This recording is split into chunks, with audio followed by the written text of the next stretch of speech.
Here at NYU, what's nice that you create a network that will last a lifetime, individuals that will really become your family.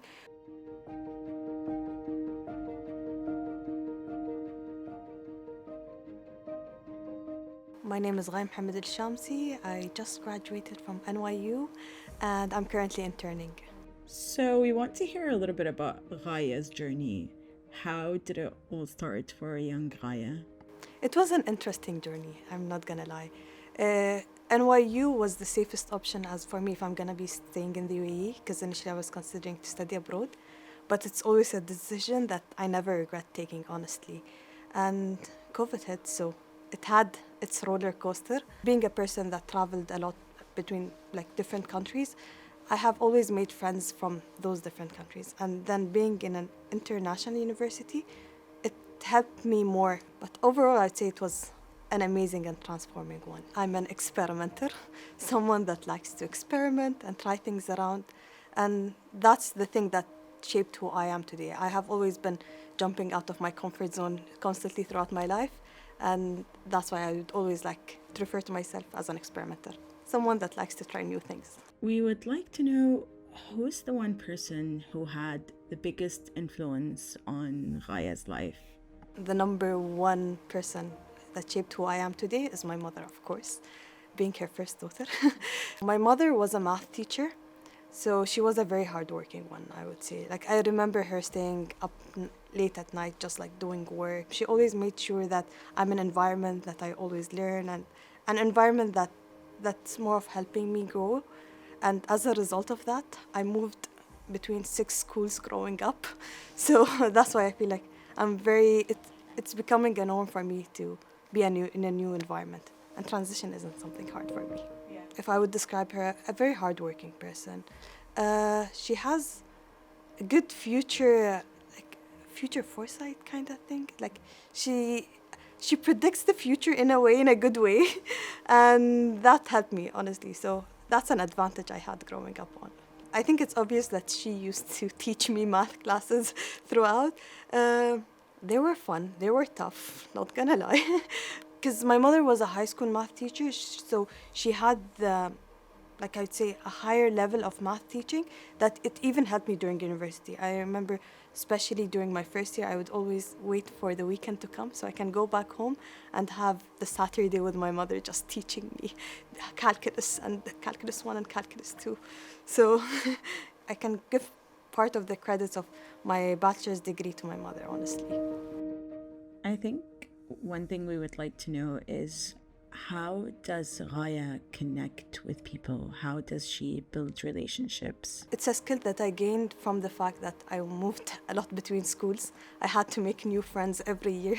It became something easy to connect with other people. Definitely there were the hardships at some point. But in terms of when it came to university, it's just being in an international environment, people from different parts of the world, and being a person that traveled a lot between different countries.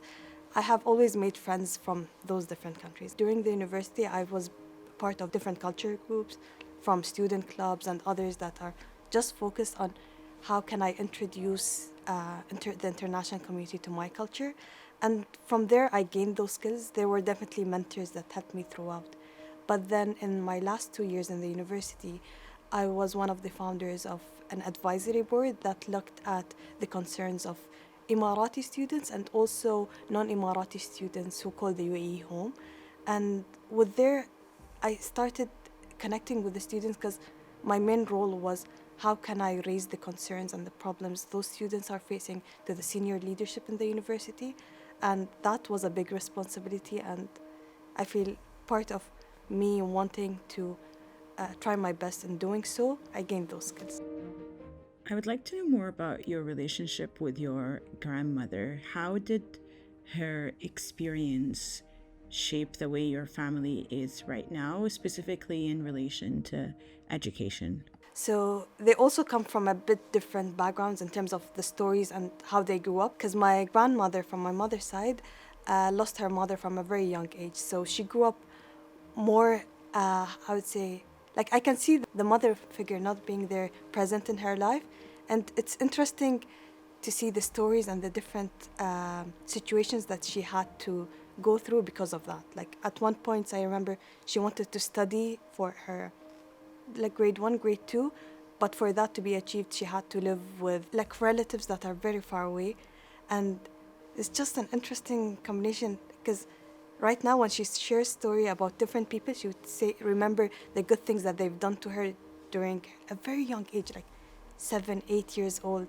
I feel because my grandmother went through difficulties trying to learn, to take the education, she made sure all her daughters would complete their undergrad and like take a career in, whether it was in education or using the knowledge that they gained from education. It's very clear how my mother became a math teacher. It's because of how both my grandparents used to emphasize on education at that time. So when I graduated from high school being like the top first among my school system, and I feel that just shows how education have been greatly emphasized in the household I grew up. And my mother and grandmother played a big role. And I feel what they went through is the reason of how I became who I am today.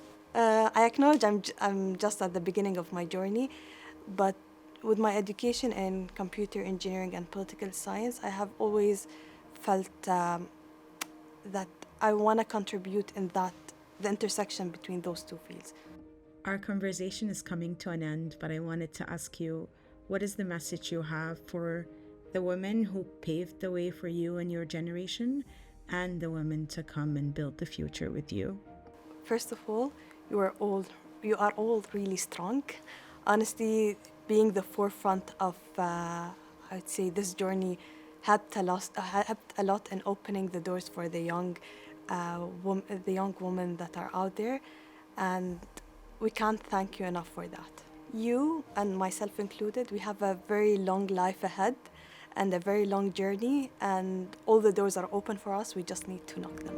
The future for Emirati women is as brightest as it can be, and exciting. Explore around, try different things. Never put being a female as a barrier for anything you want to do.